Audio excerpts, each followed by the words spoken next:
Aí galera, vamos para mais um vídeo do canal. Dessa vez a gente vai falar sobre esclerose sistêmica, mais uma doença reumática, né? Dicas de concurso, que é o objetivo do nosso canal, certo? Então, primeiro a gente definiu o que é essa esclerose sistêmica, né? É uma desordem sistêmica crônica, né? Por isso chamado de esclerose sistêmica. Então, é uma doença sistêmica crônica, progressiva, é importante isso também, né? Então o quadro vai se agravando à medida que o tempo vai passando, e essa alteração sistêmica crônica é do tecido conjuntivo, né? E aí lembrar que tecido conjuntivo tem em tudo quanto é lugar, tá? Por isso ela é chamada de sistêmica, né? Aonde tem tecido conjuntivo, você pode ter uma alteração nessa parte. E essa alteração se caracteriza por quê? Espessamento do tecido conjuntivo mais fibrose.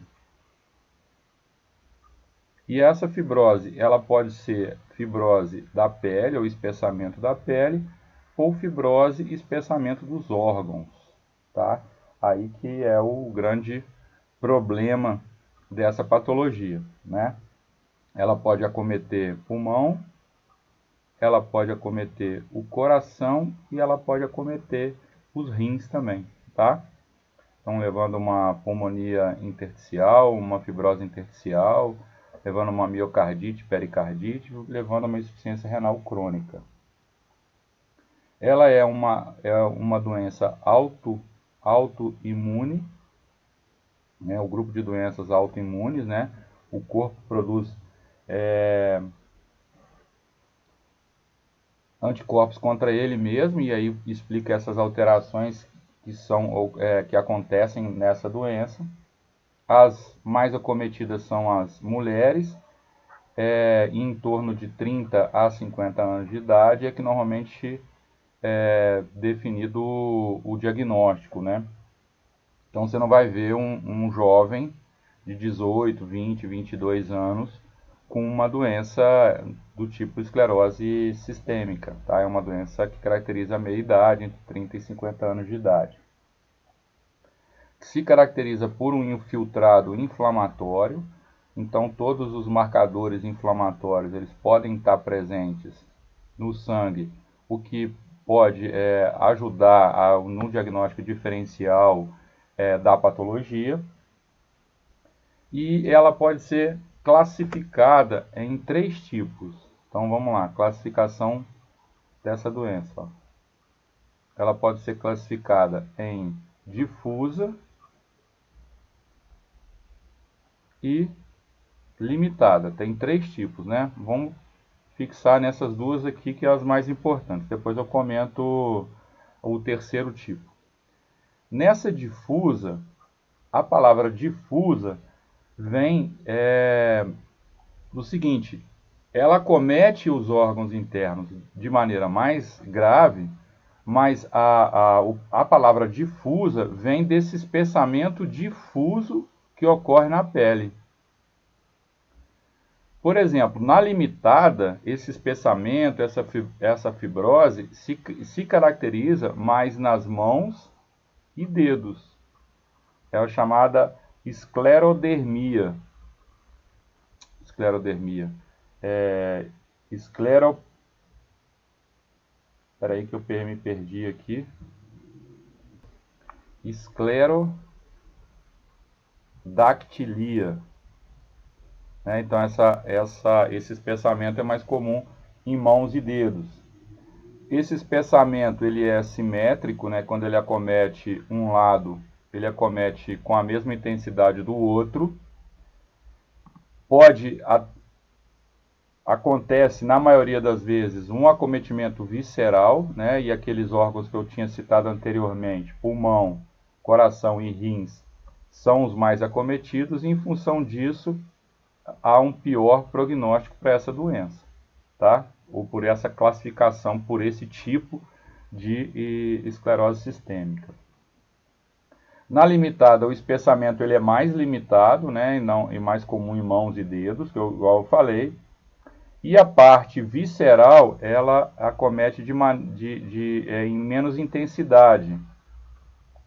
Né? Então, o acometimento visceral é menos intenso. A complicação mais comum da esclerose sistêmica limitada é a hipertensão pulmonar. Tá? A gente vai falar um pouquinho mais sobre ela um pouquinho mais lá na frente. Tá? E a complicação mais comum é a hipertensão pulmonar. E na difusa, a complicação mais comum é a fibrose pulmonar. Né? A terceira e última que eu falei que ia deixar para depois é a chamada sem esclerodermia. Não há acometimento cutâneo aparente, né? Ela se caracteriza mais por alterações vasculares do que alterações da pele. Então, por isso, sem esclerodermia. Né? O termo esclerodermia tem a ver muito com a pele. Então, a classificação é essa daí. Difusa e limitada são as mais importantes. E, por último, a sem esclerodermia. Dando prosseguimento aqui, ó, qual a clínica da doença? Né? Extremamente importante também a gente conhecer a clínica da doença. Essa doença se caracteriza pela presença do fenômeno de Raynaud, tá? Esse fenômeno de Raynaud é o sintoma inicial mais frequente, né? Então é o que começa a chamar a atenção na hora de um diagnóstico diferencial. Então a presença do fenômeno de Raynaud, que é um vasoespasmo da extremidade, mais uma alteração da coloração da pele, né? A pele fica pálida, depois cianótica, depois ruborizada, bem vermelha. Né? Isso caracteriza o fenômeno de Raynaud. Esse fenômeno de Raynaud é um sinal que não é exclusivo da esclerose sistêmica. Ela pode aparecer na síndrome do desfiladeiro torácico, ela pode aparecer também no lúpus eritematoso sistêmico e ela pode aparecer também na artrite reumatoide, tá? Pode ser induzida também por determinadas drogas, tá? Então, não é um sinal característico exclusivo da esclerose sistêmica, não. Beleza? O outro comprometimento, outra clínica da doença é o comprometimento cutâneo, óbvio, né? Daí o termo esclerodermia. E esse comprometimento cutâneo ele é muito variável, muito em função também do tipo, né, de esclerodermia sistêmica, se ela é difusa, se ela é limitada ou não, tá? Então, na difusa, esse comprometimento cutâneo ele é mais evidente, né? Tem uma progressão mais rápida, e é o que a gente fala, essa progressão a gente fala de progressão centrípeta. Dizer isso, centrípeta. É uma progressão da extremidade para o centro. Então ela começa nas mãos, vai antebraço, braço, ombro, tórax, abdômen e membros inferiores. Então por isso essa difusão centrípeta da doença, né? Das alterações da pele cutâneas, né? Que é o que a gente está falando. E na limitada, essas alterações estão mais, como eu falei anteriormente, mais exclusivas dos dedos, né? A esclerodactilia, que é o mais comum. Certo? A próxima manifestação, próximo sintoma que aparece são sintomas osteomioarticulares, e aí é uma infinidade de coisas que podem aparecer, tá? O primeiro delas são as artralgias, né? Dores articulares. Elas ocorrem em 90% dos casos e acometem mãos, punhos, joelhos e tornozelo. Né? Então, é aquilo que eu já falei em outros vídeos anteriores. Tem até um vídeo em cima aqui, que vai passar aqui o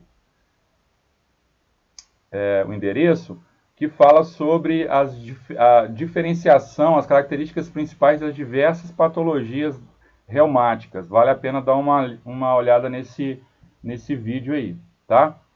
Então, ele acomete mãos, punhos, joelhos e tornozelos. Por exemplo, uma dor lombar, uma dor cervical, ela não é, uma dor de quadril, não é muito característico nas escleroses sistêmicas, tá? Essas dores e essas alterações, elas geram uma limitação funcional importante, sem dúvida nenhuma. Promove retrações em função desse espessamento, dessa fibrose da pele, retrações cutâneo-tendíneas, né? Então, o paciente vai apresentar muita limitação de amplitude de movimento, né? Uma diminuição importante de flexibilidade, né? E essa perda de flexibilidade, ele pode ser em função da pele, né? Então, cutânea, ou pode ser em função dos tecidos periarticulares, ligamentos, tendões, que podem se espessar, né? Se fibrosar e aumentar a sua rigidez, com isso diminuindo a flexibilidade. A nível muscular, você pode ter atrofia muscular, e essa atrofia está muito associada ao desuso, é característico da doença mesmo, né? Então, o nível de atividade diminui, porque as dores limitam, a perda de flexibilidade limita, isso leva a um desuso, e esse desuso pode levar a uma perda maior ainda de flexibilidade, uma atrofia muscular, uma perda de força muscular importante, tá?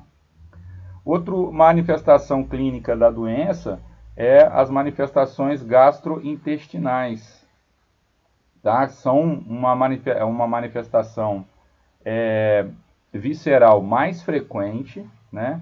Então, mais frequente do que o acometimento dos pulmões, do coração e dos rins. Se caracteriza por alterações difusas no sistema gastrointestinal, mais uma alteração esofágica leva a uma perda de qualidade de vida importante, né? Regurgitação, refluxo. No estômago, por exemplo, ele promove o que a gente chama uma plenitude precoce, uma sensação de plenitude precoce. Isso faz com que o paciente se alimente mal, né? Então, a perda de peso nesses pacientes são importantes. E aí, quando a gente for falar de tratamento, a importância do rastreamento dessas alterações e a orientação nutricional fazem parte do tratamento, tá? Beleza? Gastrointestinais. Bom, outra manifestação clínica muito comum, mas não é tão frequente, igual eu falei, né? Mas em concurso é o que aparece bastante, são as manifestações pulmonares, alterações pulmonares, né?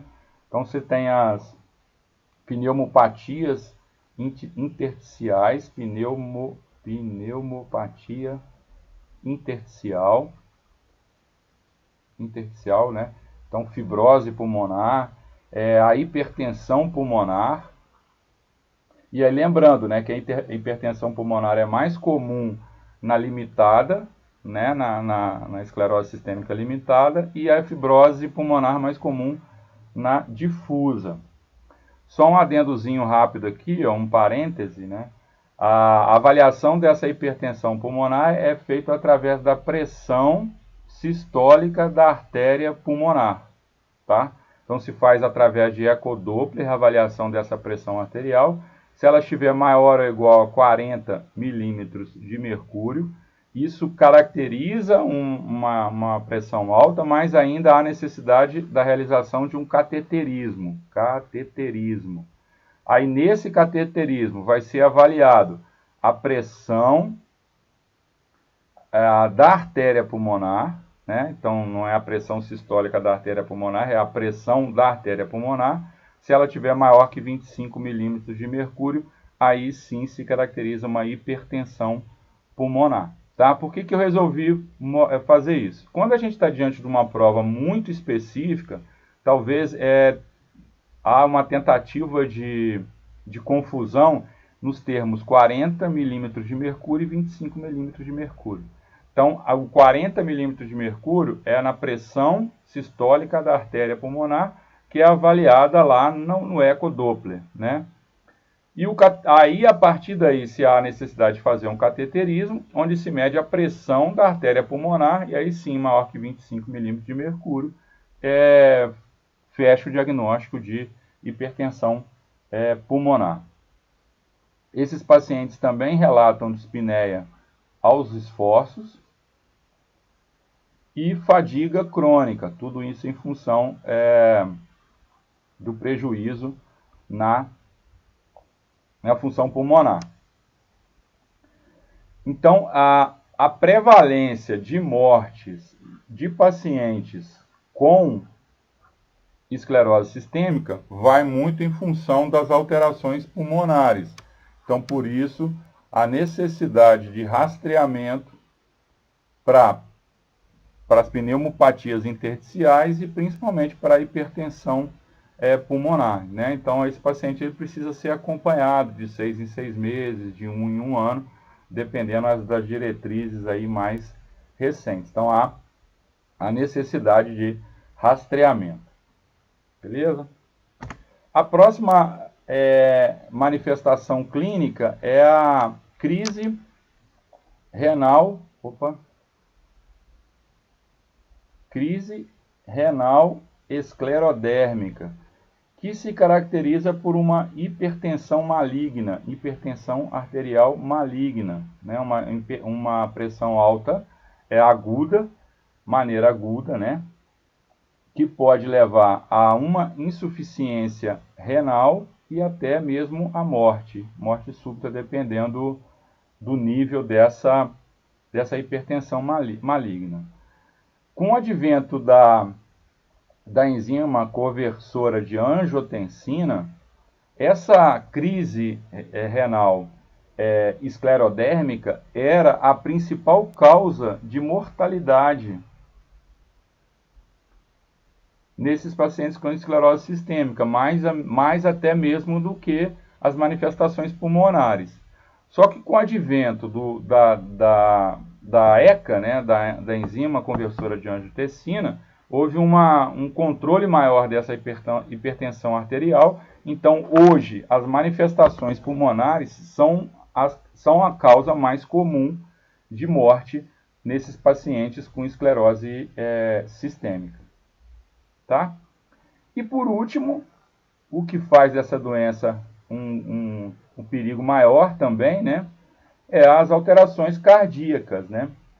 O paciente com alteração cardíaca tem um mau prognóstico, né? Então, é um paciente mais complexo, né? E esse mau prognóstico vem de alterações no sistema cardiovascular, como as pericardite, então aparecimento de pericardite pode haver, né? Miocardite e a arritmia. E, né, obviamente, presença de arritmia o aumento do risco de morte súbita. Beleza? Então, para finalizar o vídeo, falar rapidamente sobre tratamento. Então, o tratamento vai muito em função do rastreamento dessas complicações. Não existe um tratamento eficiente hoje para a esclerodermia, né? São medicamentos, fármacos que controlam as doenças reumáticas, mas há necessidade de rastrear essas complicações, né? Então, essas complicações cardíacas, renais, pulmonares e gastrointestinais. E aconselhamento no geral, que é a educação, tá? Então, a educação e a orientação do paciente, as orientações nutricionais, então a participação do nutricionista é extremamente importante, exposição a temperaturas adequadas, principalmente o aquecimento das extremidades, justamente por causa do fenômeno de Raynaud. A realização de atividade física, de exercício físico, é muito importante também. E esses pacientes, o suporte emocional, né, o acompanhamento de um psicólogo, psiquiatra, são situações importantes, né, fundamentais, né? Então, o tratamento desses pacientes tem de ser um tratamento interdisciplinar para dar o resultado necessário à melhora da qualidade de vida desses pacientes. Beleza? Então é isso que eu tinha para falar sobre a esclerose sistêmica. Espero que vocês tenham gostado. Quem gostou, dá um joinha aí. A gente tem outros vídeos na área de reumatologia. Aquele vídeo que eu falei, que faz um resumo, ele é muito importante, tá? O canal, ele é gratuito, por isso ele precisa da sua contribuição para continuar gratuito e continuar com os vídeos aí toda semana. Então, seja membro. Se você não quer ser membro, dá o seu joinha, dá o seu like, compartilha os vídeos nas suas redes sociais.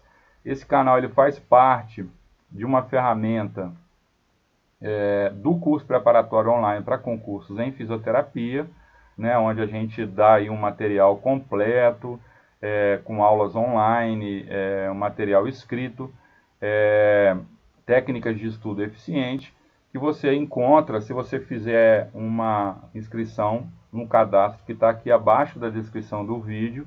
Lá você vai receber maiores informações no seu e-mail. Ou então você vai lá nas nossas redes sociais, @paulobrito.fisio, segue a gente lá nas redes sociais. Lá também tem um link para conversar comigo diretamente pelo WhatsApp e a gente pode trocar ideias aí sobre esse curso preparatório.